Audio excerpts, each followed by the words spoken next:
চলেন জান্নাতের shopping mall থেকে একটু শপিং করে আসি। জান্নাতের ভেতরে বিশাল এক শপিং মল থাকবে। প্রতি শুক্রবারে সামনে পেছনে সব জায়গা থেকে ভন ভন করে মৌমাছির মতো জান্নাতীরা ওই শপিং মলে শপিং করতে আসবে।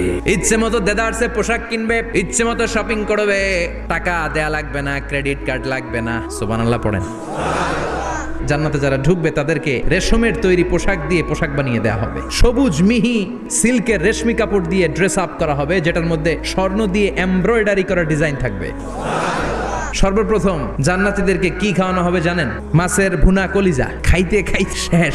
ফেরেশতারা বলবে এত খায়েন না, সামনে আরো আছে। পুরুষদের জন্য আল্লাহ তাআলা জান্নাতের হুরদের ব্যবস্থা করেছে। সুন্দরী, রূপবতী, গুণবতী, অপ্সরা, প্রিয়ংবদা, সুহাসিনী, সুকেশিনী, সুভাষিনী, অশুভম পর্ষা, অসাধারণ সুন্দরী হবে তারা। আল্লাহ বললেন স্পেশাল ভাবে সৌন্দর্যের আলোকচ্ছটা করে আমি তাদেরকে বানিয়েছি তোমাদের জন্য। ও মুসলমান, দুনিয়ার বুকে চোখটারে নিচের দিকে নামাও।